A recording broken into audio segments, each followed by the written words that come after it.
Good morning, good afternoon, good evening mga kabilingon. For today's video ay gagawa tayo or magluluto tayo ng chicken curry, which is paborito ng aking apam. So first thing na ginagawa ko is i-fried ko muna yung aking, after ko ma-prepare lahat, hugasan lahat, ipa-fry ko muna yung aking potato, carrot, at saka yung chicken. Pina-fry ko muna siya bago ko igisa sa sibuyas, bawang, garlic, at saka ginger. So ayan, naglagay na tayo dyan ng curry na ano yun, yung parang chicken curry na maanghang siya.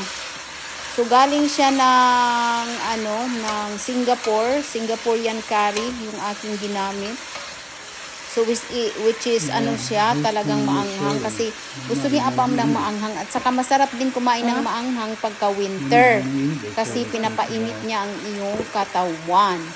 So ayan guys, marami tayong nilagay dyan, nilagay ng paminta, asin, naglagay din ako ng powder na garlic kasi masarap ang maraming garlic. Saka marami ding sibuyas ang nilagay ko, yung fresh na sibuyas.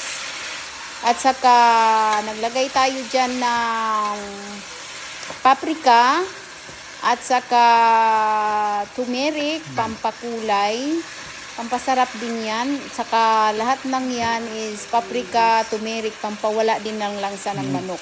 Pero since wala namang langsa yung aking manok dahil prinay ko na nga siya, sa tuwing magluluto ako ng manok guys, talagang pinafry ko siya. Kaya maalis na talaga yung langsa niya bago ko siya lutuin. Mag-adobo man or something na ipa-fry ko muna siya bahagya para maalis yung kanyang, yung parang madulas-dulas. Saka pinafry ko siya, nilalagyan ko siya ng asin at saka paminta. Kasi yung manok dito, hindi na siya fresh, naka-frozen na siya, kaya hindi siya masarap pagka hindi mo siya igaganyan, ipiprito. So yan, nilagay na natin yung patatas na frinay ko din yan, saka patatas saka carrot. Naka-fried lahat yan. Kasi mas masarap yung pinafry na ang patatas at saka carrot kasi hindi siya hindi siya malusak. Kahit lutuin mo siya, pakuluan mo siya ng matagal, hindi siya malulusak at saka malasa. Iba ang lasa ng pinafry or direct siyang ilagay. So naglagay na tayo dyan ng gata. Yan. Yan yung last na nilagay ko, yung gata.